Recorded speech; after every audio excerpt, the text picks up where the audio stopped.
Yes, everything says that this game will hopefully get postponed due to this real hurricane coming. It's the conference opener. It's a Friday night against a rivalry that goes back to the Big East days. It smells like setup is going to happen. But Miami, I think, has got a different mindset. We're going to see. They cannot afford to let Virginia Tech hang around by any means at all. But I hate Friday night games. They're the worst. I don't know why they schedule these things. Leave it to the small schools that need some TV time and put the big boys on Saturday. I hate Friday night games with a passion. Like it's upset written all over it.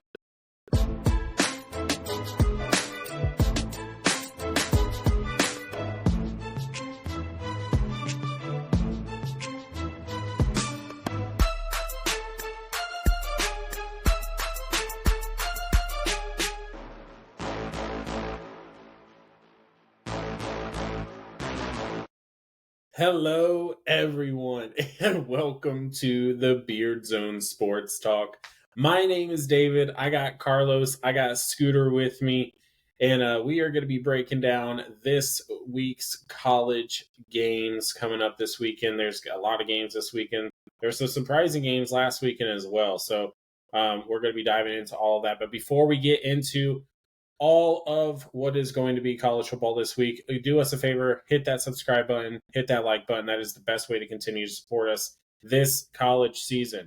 Gentlemen, I pick a team for the year and they let me down immediately. The Illinois went into Nebraska and beat the Cornhuskers in Nebraska. And I'm not going to lie, Luke Altmaier, is that his name? Is that how you pronounce his name? That guy, he looked pretty good. I'm not going to, I have to give credit where credit is due. But man, Illinois, are they a threat now moving forward? Or was it just kind of this off? Or was Nebraska just really not that good? Yeah, 50-50. Like Nebraska right now, I think has a lot of upside moving forward. Let's be honest with that recruiting class and how they've been playing. Riola is a fantastic guy to bring them back to at least relevance. What you're seeing with Illinois is you have a stellar passing attack, kind of favored towards one wide receiver if you look at the stats. But they're very pass heavy. I think they have a decent defense, and then decent as in it's probably somewhere in the top 75 out of 140 teams or whatever. But what you saw was basically touchdown for touchdown. There were some questionable calls. I'm not going to say there wasn't. I just don't think Nebraska closed it out cleanly. And Dave, welcome to college football yet again. Being let down. It's just the name of the game. And if you're betting for the Illinois to win their conference, even the Big Ten, I think it's like 50,000 or plus 50,000. So if you want to spend $100 and make 50K and pray that they win the Big Ten over Oregon and Ohio State and Michigan, more power to you. But Illinois played cleanly. I think that's where it ended up. Passing attack was great. Run game needs some work. Let's be real. Their secondary, but they have to play Penn State coming up, and I know we're going to discuss that game. Yeah, I think it's a little bit latter. I mean, and it's a Friday night game. And those Friday night games, if you're the home team, you got to be a little worrisome. Like, those Friday night games are like trap games. It's you don't prepare the same. It's just, yeah. And Illinois, I feel like they do this every year. Like, they go in and they beat a couple good teams, and then they just fall off somewhere. So, well, it just shows at the beginning of the year, if David picks you as his college football team, expect the worst. I'm here for the fans. I'm a man for the people. And I felt good about Nebraska. I loved everything that they are doing. And I still think that the future is bright there. I think their recruiting, Scooter, you touched on it. They've been doing a fantastic job. So I think that, hey, we have a little bit of a step back, but this isn't what is to come. let's go Cornhuskers moving forward. So, but let's talk about another game that I actually wasn't impressed by this quarterback, and that was the Michigan versus the USC. Michigan quarterback Alex, I want to pronounce his name. Yep. Okay. Thank you. Just RG3 shout out. His name's RG. Okay. So Orgy? I think so. That's what I think. It's ORJI. So yeah. Orgy. Alex Orgy. 7 of 12, 32 yards, no touchdowns. I mean, thank God that they have, thank God that they have a running game, right? Because if not, then they would have been murdered by USC. But are they going to be able to rely on this running for, to get them the distance? I don't think so. Not in their conference. Dude, they barely survived against Lincoln Riley and the Trojans, man. Like, you got to play the weekly Ohio Lincoln State Riley. and Oregon and Penn State. I don't see how they survive. I think Donovan probably should have transferred when he saw the shift in the power of the Big Ten. What you saw, though, was lack of passing. They had it with their other starter. They switched to Orgy, who's supposed to be your dual threat guy, and they can't throw the ball again. They couldn't really run the ball. Honestly, if you watched the USC-Michigan game, you were like, USC probably should have won that game. There's a bit of questionable reffing calls. And, typical USC fashion of late, they just can't finish. It's just the name of the game for Lincoln Riley's teams. Miller for USC, good guy. I think he's a good way forward for them behind the center. Their run game is actually very key to how they play. Their defense just needs to wrap it up in secondary. I know they didn't have a lot of passing yards, but they gave up some decent plays, not just from the passing game, from the running game. And Michigan is not the same. I think that's what we saw. Michigan is absolutely not the same team we saw last year. They're about 50% of the team we saw last year. And honestly, I don't see them winning the Big Ten. I don't see them even being in a contention for the Big Ten. It's Penn State, Oregon, or Ohio State. Yeah. I mean, if you run for 290, 300 yards a game, you got a shot, but that's if you're happen. Army. Yeah.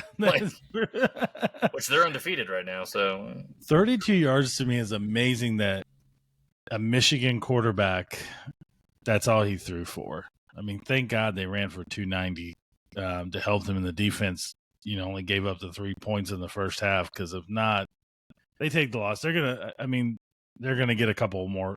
They'll get a couple losses, like you guys said. It's, man, they got to figure out that quarterback somewhere, because this guy, my Saxy, Texas brother, and let me down big time here. I thought he'd actually run the ball a little more, show some flashes in the passing game, and oof, he not do so well. No, not at all. I had to double check. I'm like, wait a minute. Is that the stat line? He was trying to match his jersey number. So that was the key. Oh. Yeah. Okay. So I missed that memo. Yeah. He didn't want to go much higher than the jersey number. Gotcha. Okay, well then that makes sense. Hey, then shout out to you, Orgy.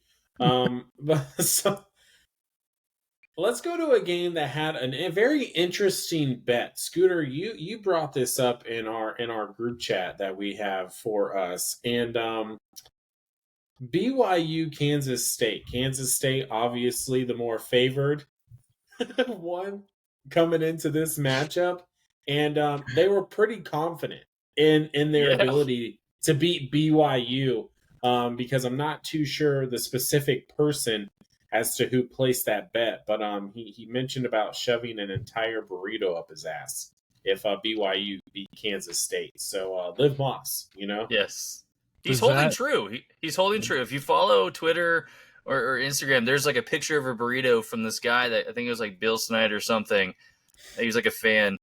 And he put the picture of the 5-layer burrito on the table, and he says he's going to do it on the 28th or whatever.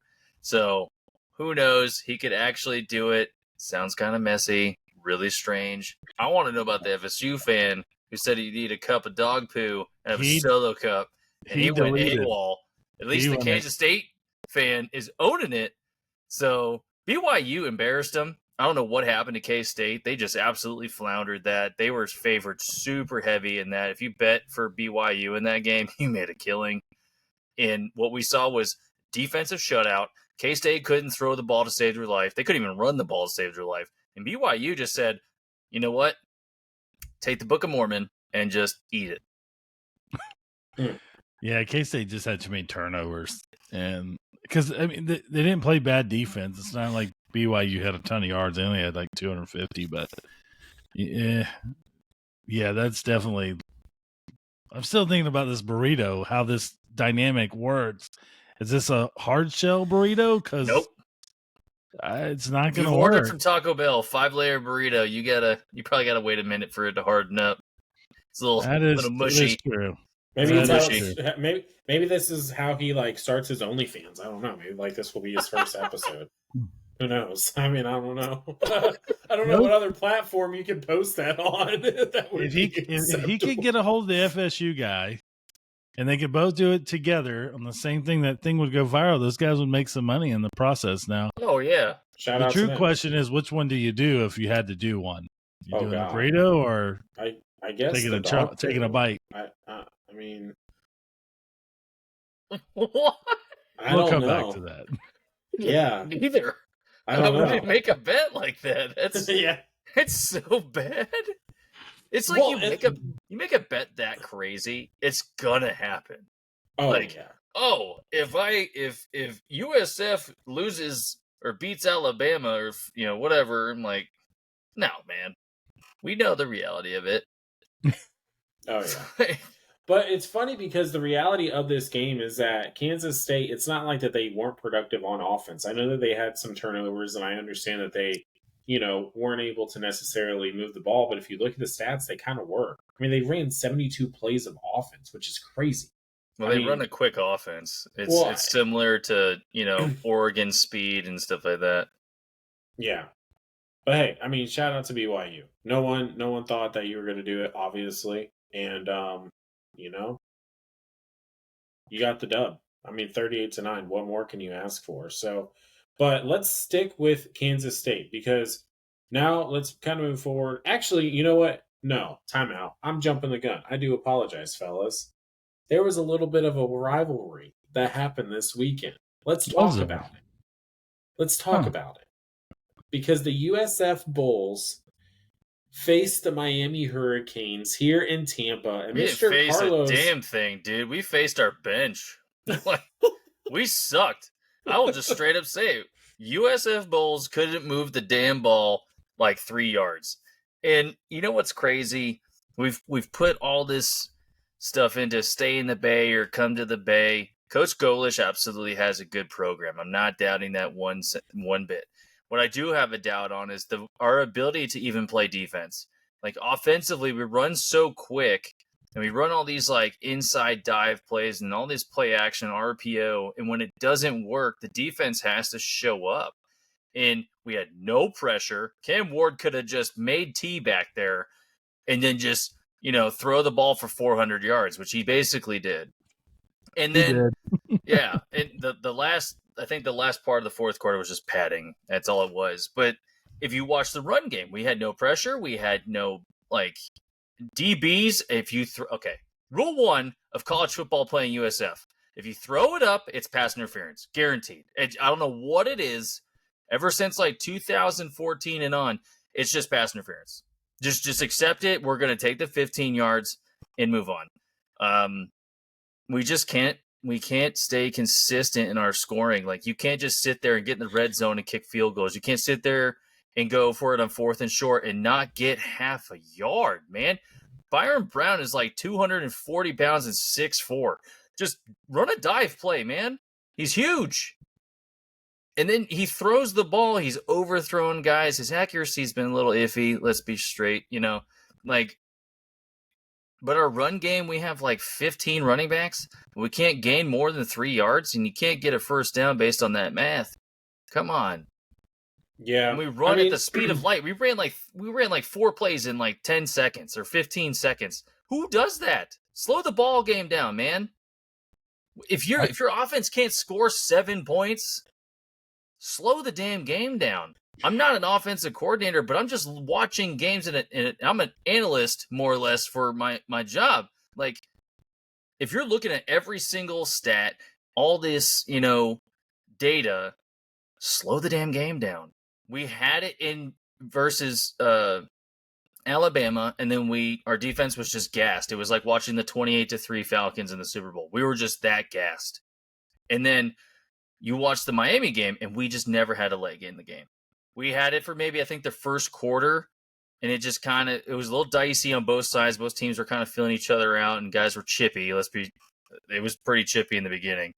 And then it just kind of blew up. Cam Ward was like, here's a touchdown, here's a touchdown, here's a draw play for like 30 yards. And I'm like, well, here we go. Here's USF choking yet again. But those are our only 2 losses that I think we have if we can get our stuff together. But yeah, that was not a game. That was a murder on television. Luckily, I was there to see it. So it was.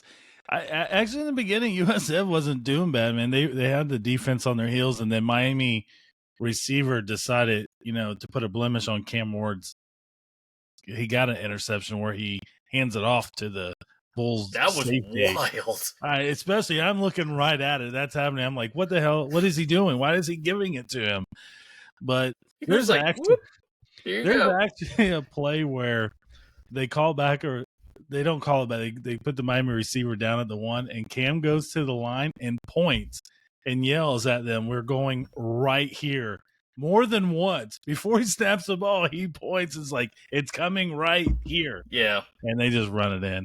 They, it just, Miami overall. Miami's doing what they're, like I mentioned this before, they're doing what they're supposed to do when they're not playing down to talent. And those boys, man, it's different this year down in South Florida. I watched a guy talk about one of the guys from ESPN that goes around and travels.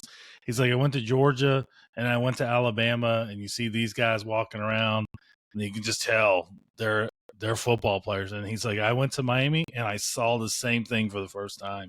These are big boys, and they're good.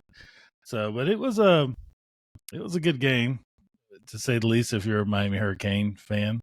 So I don't have too many complaints other than there was a lot of USF players that went down during the game. Even at one point, the USF fans were like, is this strategy that we're using? Like, what's going on here? Like, I mean, they were dropping like flies, man. I don't know how humid it was. I wasn't there, but it just looked like guys were sloppy.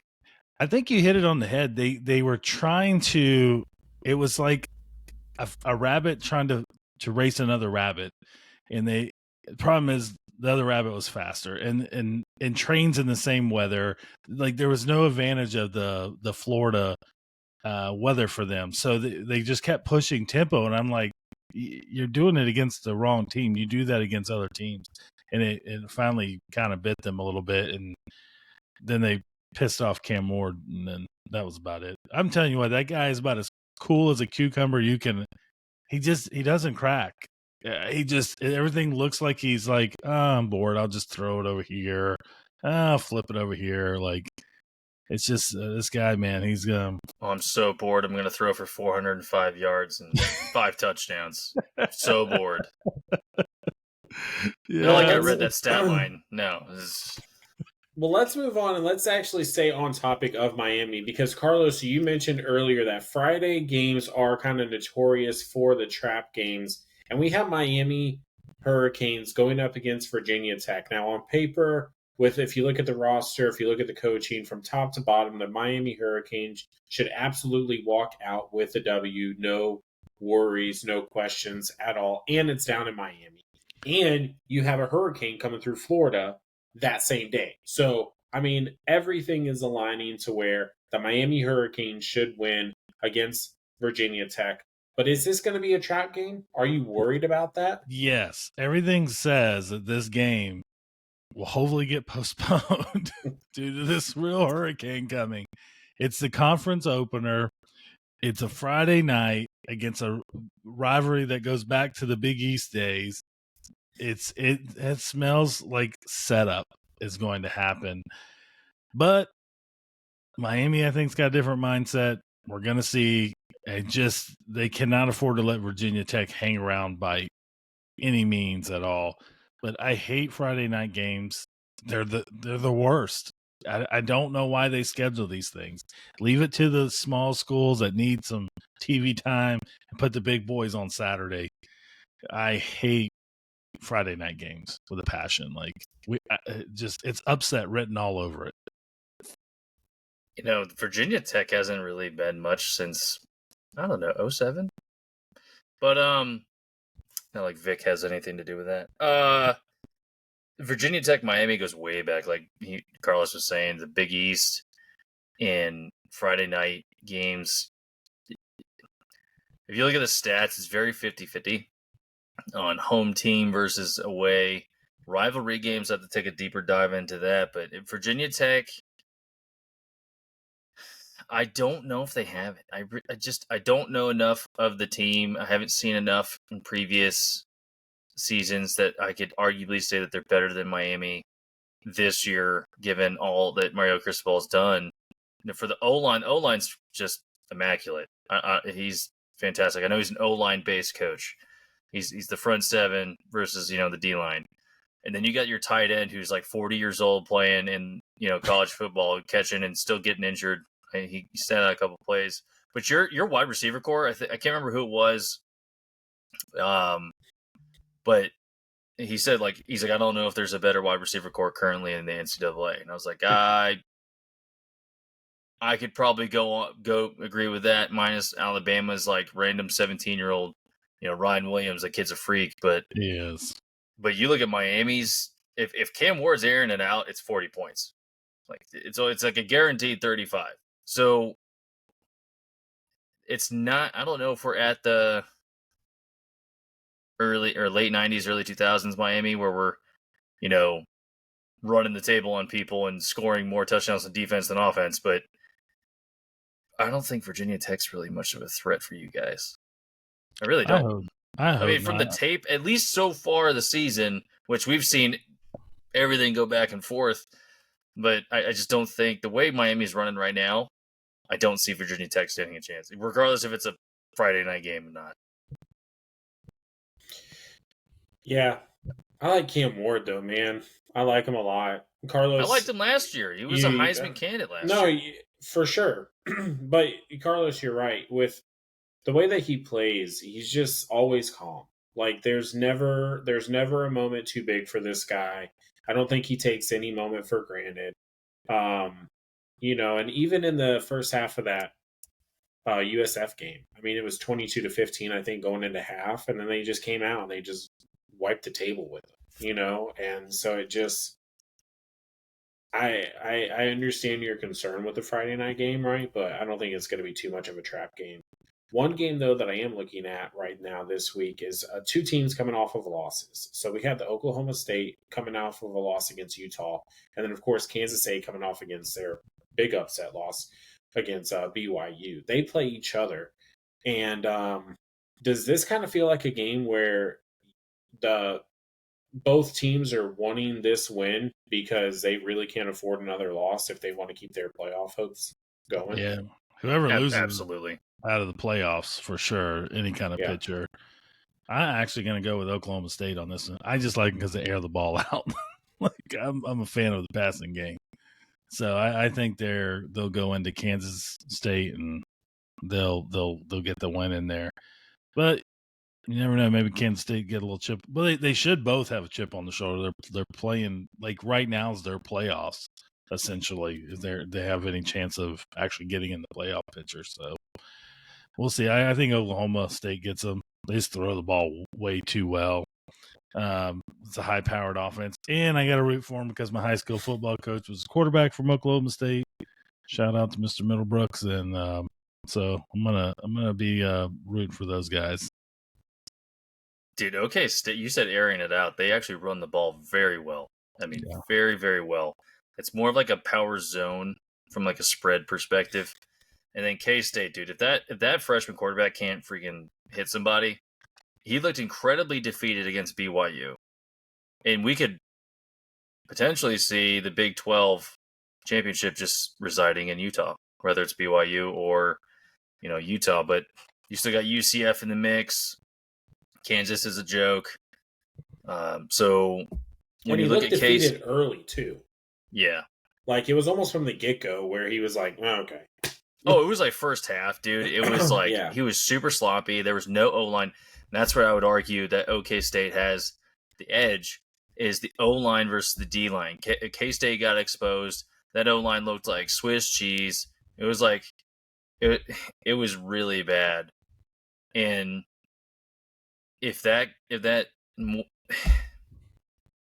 have to clean up. Like K-State's usually been a pro style power run, and then they switched to with Klein to this whole read option thing a few years ago, and now they got basically a spread offense. With OK State, they've always been a spread them out and gun it down. And now they got an actual running back who can just beat them down with gaining 4 or 5 yards at a time. Because you're spread out 53 yards wide, man. And I think OK State has the momentum. I know they lost to Utah, but if you watch the game, Utah did not have that in the bag. There were always times where OK State had it very close. And the Big 12 always has this wonderful way of, you have 3 championships. I think it was Baylor, Texas, and Oklahoma had a tie for first place. And it was okay, we're going to pick Texas and Oklahoma to play for the championship because why not? You don't have TCU in the running anymore. They kind of fell off the map.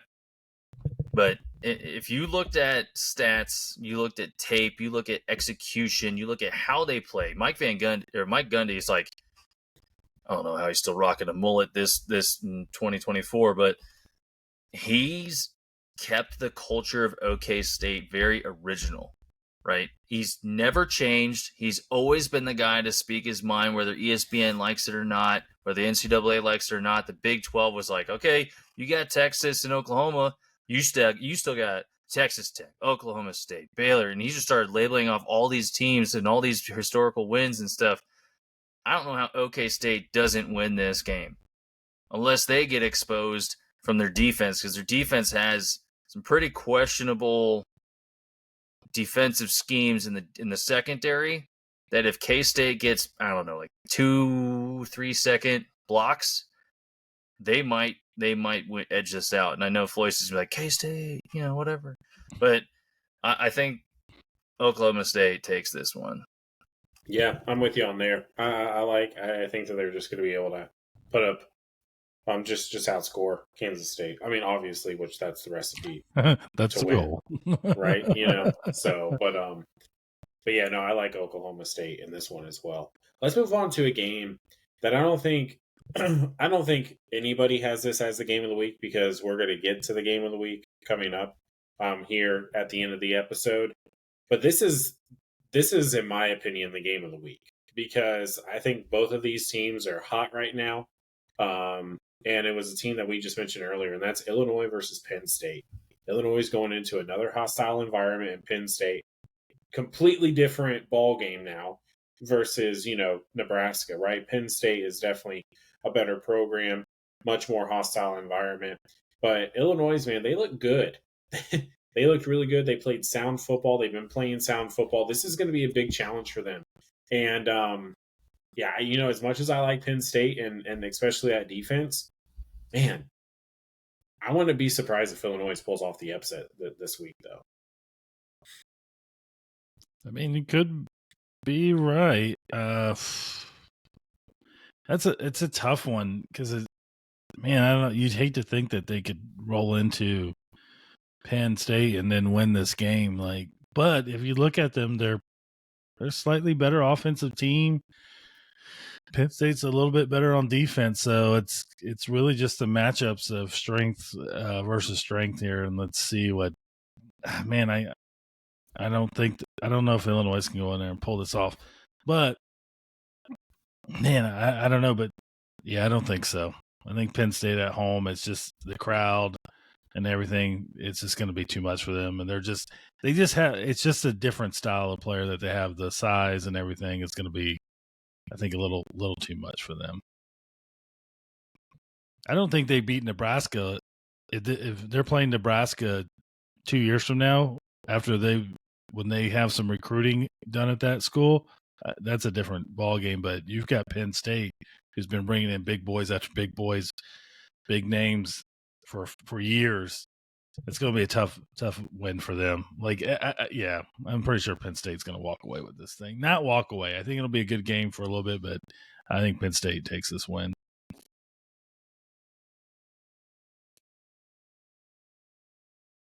Actually, I had to think about this, right? So you got Coach Franklin with Penn State.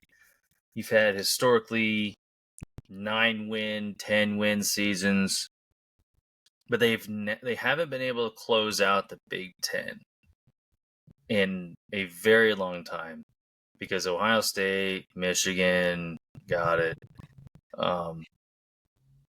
Can the Penn State teams of old show up now, right? Can that recruiting base and that talent on defense maintain from the firepower of Illinois? Illinois on paper outshines Penn State offensively. Defense, I think Illinois has the bigger problem. You have, what's his name? Altmaier versus Allaire. Allaire's got one interception. Altmaier has none. You have the running backs, right? Illinois' got 6 touchdowns. Warren for Penn State's got 2. And Bryant for Illinois' got 100 yards more rushing. Keep in mind who they've played. So defensively, absolutely goes to Penn State. Offensive edge goes to Illinois. The bet line's like plus 600 for Illinois. So again, if you want to make some money. But they're going into Happy Valley. And I believe it's a night game on top of that. And that is very tough territory on Saturday night. I just don't know from what I've seen from Penn State if it's like very clear cut. There were mistakes made. There were missed balls. Defense, the pressure's there. The secondary is not necessarily locked down like the Irish. Like Notre Dame's secondary is probably the best in the entire, college football. I would like to see Illinois win, but I still want to see Penn State or Oregon win the Big Ten.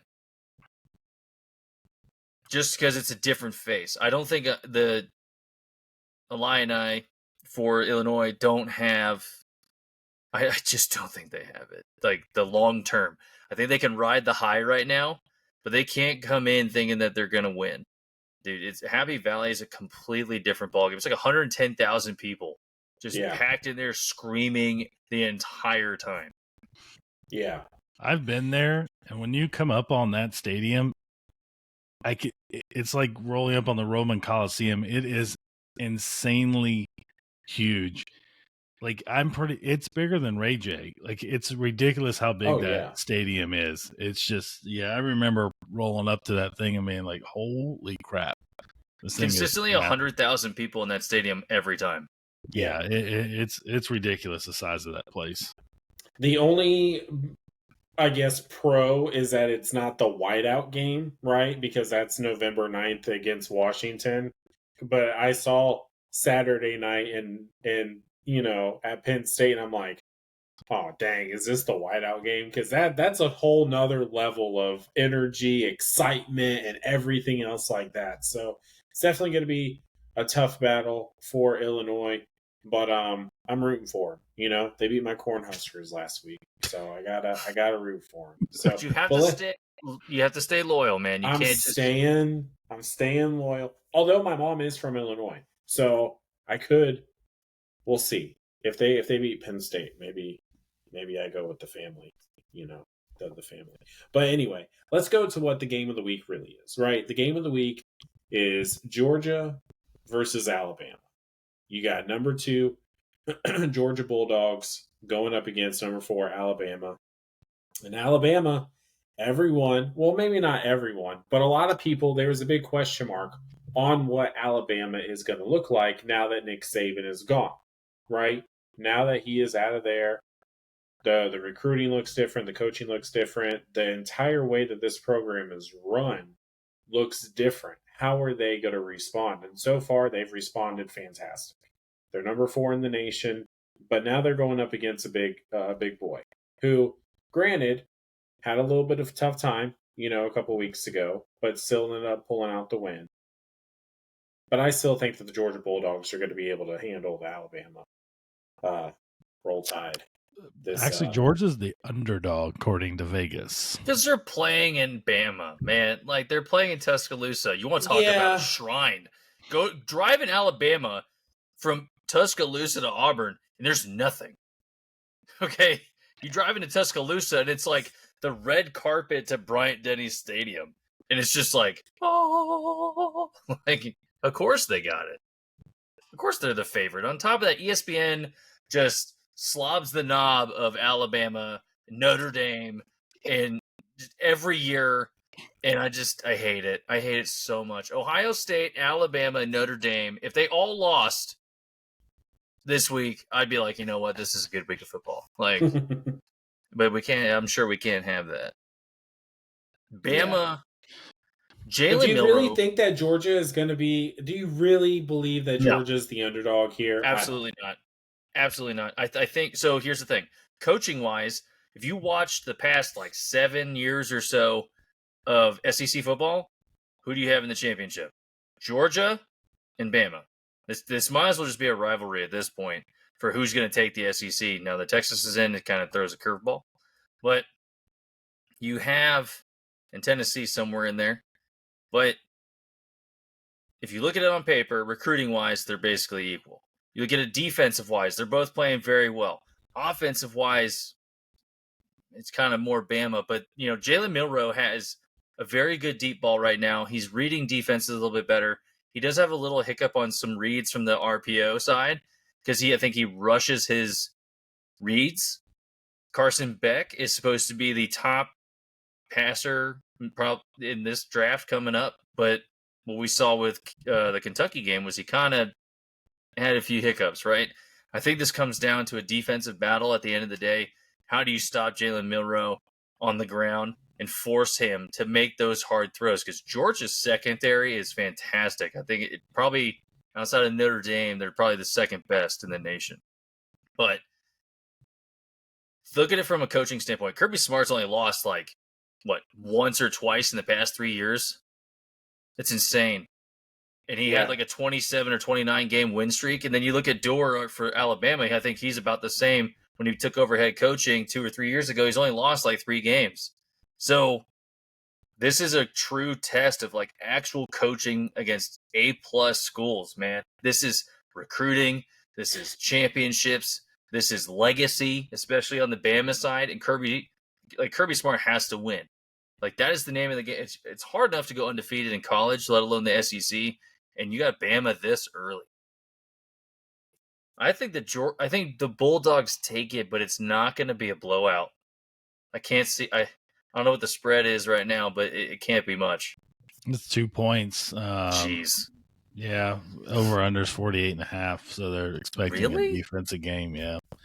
I don't know. After last week against Kentucky, I don't know, man. And Kirby made a big deal about going on the road and how hard it is. Well, you're going back on the road again, but you're playing Alabama. You're not playing Kentucky.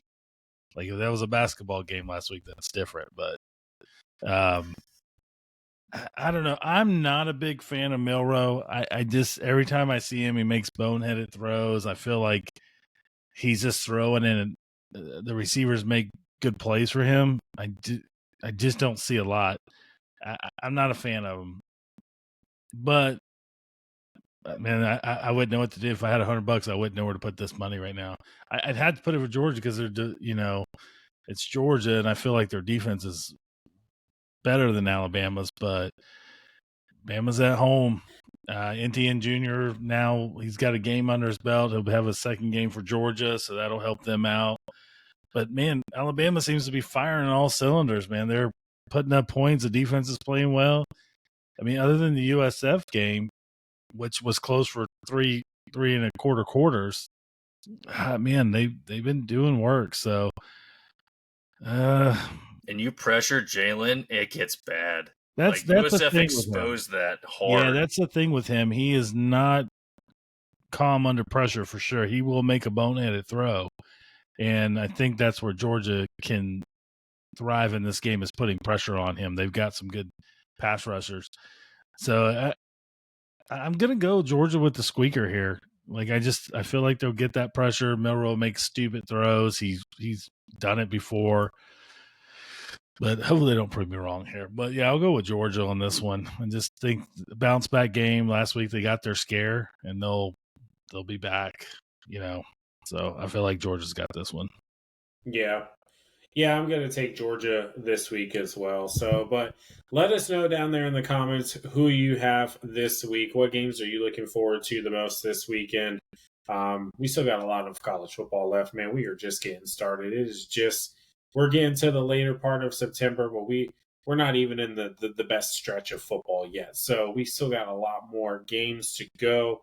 And this is already looking to be a very, very promising, exciting year. So, but let us know down in the comments section who you guys got this week. Do us a favor. Down in the bio is all of our social medias. We would love to have you follow us there. We're on Instagram. We're on Twitter. We are on Facebook as well. So give us a follow on there. And join us also. So every Wednesday and every Friday. Wednesday episodes are going to be our college football episodes, and then Friday is going to be breaking down everything NFL. So you will be seeing that on Friday, so be sure to take a look at that. So we appreciate you guys. We love you guys if you are still rocking with us this late in the episode. And until next Wednesday. Beardzone out.